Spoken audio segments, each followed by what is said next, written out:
नमस्कार दोस्तों। आज हम कक्षा 10 मैथ के त्रिकोणमिति को आसान शब्दों में पढ़ेंगे। यहाँ रटाया नहीं, सिखाया जाता है। चलिए शुरू करते हैं। बिल्कुल सर। आज हम मैथ का ये topic trigonometry step by step समझेंगे, प्लस क्वेश्चंस, लॉजिक अप्रोच सीखेंगे, प्लस फोकस रहेगा कॉन्सेप्ट क्लैरिटी पर, ताकि एग्जाम में डायरेक्ट अप्लाई कर सको। तैयार हो मेरे प्यारे बच्चे? हाँ, और आज के इस डीप डाइव में हमारा मिशन यही है कि हम त्रिकोणमिति को बेसिक से लेकर रियल लाइफ में जो हाइट एंड डिस्टेंस के सवाल आते हैं ना, वहां तक कवर करें। बिल्कुल। तो मेरे युवा साथी, इमेजिन करो एक 90 डिग्री का एंगल, एकदम सीधा खड़ा हुआ समकोण त्रिभुज। ये त्रिकोणमिति का पहला कदम है। सही कहा। और अगर हम इसके रूल को समझे तो 90 डिग्री के सामने जो भुजा होती है ना, वो हमेशा कर्ण होती है, यानी हाइपोटेन्यूज, जिसे हम के कहते हैं। सबसे लंबी भुजा। एकदम सही।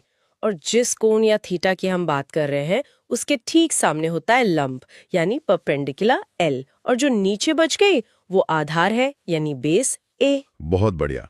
और इन्हीं तीनों के बीच के जो रिश्ते हैं, उन्हें हम 6 त्रिकोणमितीय अनुपातों से समझते हैं। हाँ, मतलब साइन, कॉस, टैन और इनके उल्टे कोसेक, सेक और कॉट। यही वो फॉर्मूले हैं जो पूरा बेस बनाते हैं। देखो बेटे, इसे ऐसे समझो, ये तीनों भुजाएं एक परिवार की तरह हैं और इन्हें जोड़ता है पाइथागोरस का जादू। बिल्कुल। और रोल बड़ा सीधा है। कर्ण का स्क्वायर बराबर होता है लंब के स्क्वायर और आधार के स्क्वायर के जोड़ के। हाँ, K square equals to L square plus A square. तो बच्चों, थोड़ा पॉज करके खुद ट्राई करो। एक सवाल लेते हैं। मान लो लंब 5 है और कर्ण 13 है, तो आधार क्या होगा? आप भी कॉपी में सॉल्व करो। देखो, 13 का स्क्वायर हुआ 169 और लंब 5 है तो उसका स्क्वायर 25। अब 169 में से 25 घटाएंगे तो 144 बचेगा, जो कि 12 का स्क्वायर है। बिल्कुल। तो आधार 12 निकलेगा। अब यहाँ से आप कोई भी रेशियो निकाल सकते हो, जैसे साइन सी हो गया 5/13, कॉस सी हो गया 12/13। समझ रहे हो बेटा, कितना सिंपल लॉजिक है। पर मुझे एक बात बताओ, ये 6 अनुपात तो ठीक है, पर क्या ये आपस में कनेक्टेड हैं या सब अलग अलग भाग रहे हैं? अरे नहीं, ये बहुत गहराई से जुड़े हैं। इनमें एक पारस्परिक संबंध होता है, रेसिप्रोकल लॉजिक। अच्छा। हाँ, साइन और कोसेक एक दूसरे के बिल्कुल उल्टे हैं। कॉस और सेक उल्टे हैं और टैन और कॉट उल्टे हैं। मतलब अगर कोई मुझे बताए कि कॉस थीटा 1/√5 है, तो मैं बाकी सब निकाल सकता हूँ? बिल्कुल। देखो, कॉस होता है आधार बटे कर्ण, तो आधार हो गया 1 और कर्ण हो गया √5। अब पाइथागोरस लगाओ।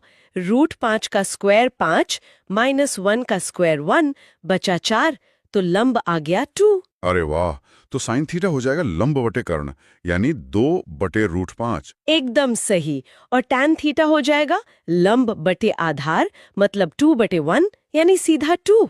तेरा बात है। और यहीं से आती हैं मैथमेटिक्स की रीढ़, हमारी सर्वसमीकाएं, मतलब स्टैंडर्ड आइडेंटिटीज। जी, जैसे सबसे बेसिक है sine square theta plus cos square theta बराबर 1। और 1 प्लस टैन स्क्वायर थीटा बराबर सेक स्क्वायर थीटा। और तीसरी 1 प्लस कॉट स्क्वायर थीटा बराबर कोसेक स्क्वायर थीटा। देखो बेटे, इसे ऐसे समझो, आइडेंटिटी एक शॉर्टकट है डायरेक्ट आंसर तक पहुंचने का। बिल्कुल। अगर एग्जाम में दिया है कि साइन थीटा 3/5 है और सेक थीटा पूछा है, तो पूरा त्रिभुज बनाने की जरूरत नहीं है। नहीं, सीधे पहली आइडेंटिटी लगाओ।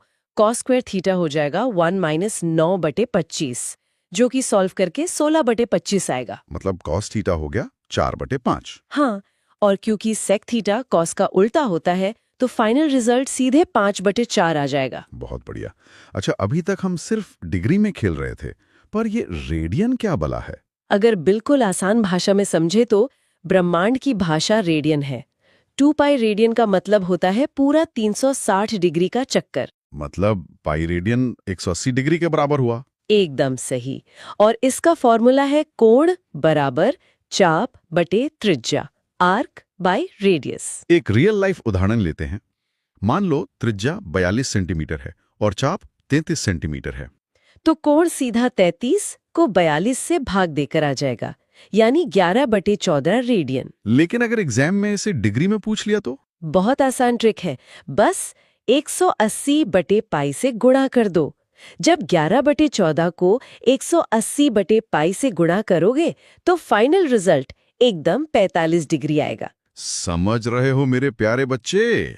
और यही लॉजिक बहुभुज यानी पॉलीगॉन्स में भी लगता है। हाँ, अंतःकोणों का योग हमेशा 2n-4 गुणा 90 डिग्री होता है, जहाँ n भुजाओं की संख्या है। और बहिष्कोणों का? बहिष्कोणों का योग तो हमेशा 360 डिग्री ही होता है, चाहे कोई भी बहुभुज हो। तो अगर समबाहु त्रिभुज है जिसमें 3 भुजाएं होती हैं, तो उसका एक बहिष्कोण 360/3 यानी 120 डिग्री होगा। बिल्कुल, और इसे रेडियन में बदले तो ये 2π/3 रेडियन हो जाएगा। और समपंचभुज में? पंचभुज में 5 भुजाएं हैं तो 360/5 हुआ 72 डिग्री। रेडियन में ये 2π/5 हो जाएगा। चलिए अब वापस आते हैं और कोटिपूरक और समपूरक कोणों का रहस्य समझते हैं। यानी कॉम्प्लीमेंट्री और सप्लीमेंट्री एंगल्स। कोटिपूरक मतलब 90 डिग्री और समपूरक मतलब 180 डिग्री। हाँ, त्रिकोणमिति में इसका जादू ये है कि साइन 90 - थीटा बन जाता है कॉस थीटा और कॉस 90 - थीटा बन जाता है साइन थीटा। और टैन बन जाता है कॉट। बिल्कुल।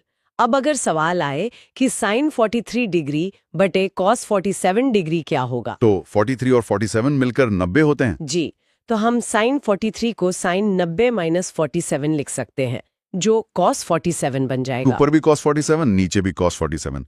कट कर रिजल्ट 1 आ गया। बहुत अच्छे। एक थोड़े मुश्किल सवाल पर आते हैं। साइन 90 - a गुणा कॉस 90 - a और पूरे के बटे में कॉट a। आप बताओ इसका आंसर क्या होगा? कॉपी में सॉल्व करो। देखो, साइन 90 - a हो गया कॉस a और कॉस 90 - a हो गया साइन a। तो ऊपर आ गया cos a गुणा sin a। हाँ, और नीचे जो कॉट a है उसे हम कॉस a बटे साइन a लिख सकते हैं। तो वो नीचे वाला sin a पलट कर ऊपर चला जाएगा। बिल्कुल, तो कॉस a से कॉस a कट जाएगा और साइन a गुणा साइन a मिलकर बन जाएगा साइन स्क्वायर a।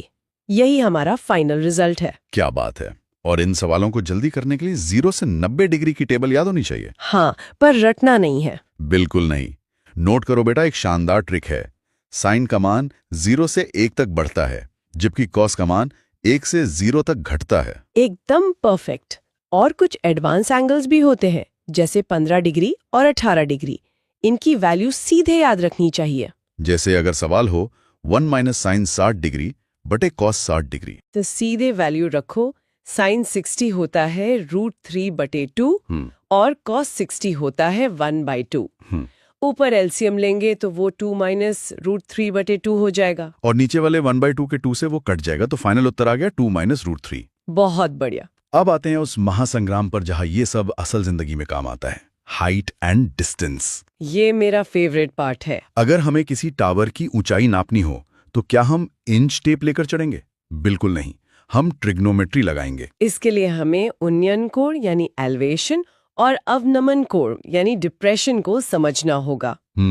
एलिवेशन मतलब जब हम नीचे से ऊपर किसी चीज को देखते हैं। हाँ, और डिप्रेशन मतलब जब हम ऊपर से नीचे देखते हैं। एक एग्जाम्पल लेते हैं।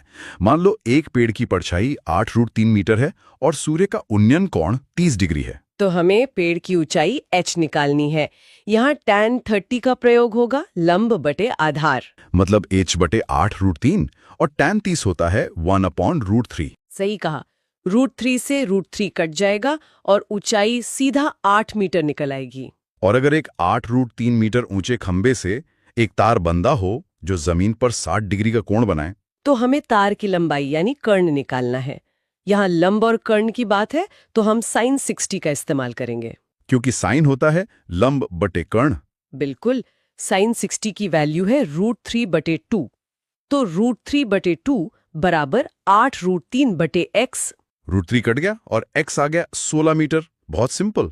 पर एग्जाम में इतने सिंपल सिंगल ट्रायंगल वाले सवाल नहीं आते। हाँ, डबल वाले आते हैं। उनका क्या लॉजिक है? डबल ट्रायंगल में हमेशा एक कॉमन आधार खोजना होता है, जैसे वो चिमनी और मीनार वाला क्लासिक सवाल। मान लो एक चिमनी 50 मीटर की है।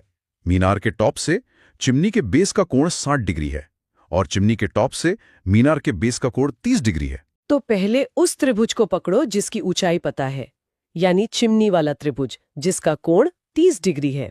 tan 30 बराबर 50 बटे आधार। हाँ, 1/√3 बराबर 50 बटे आधार।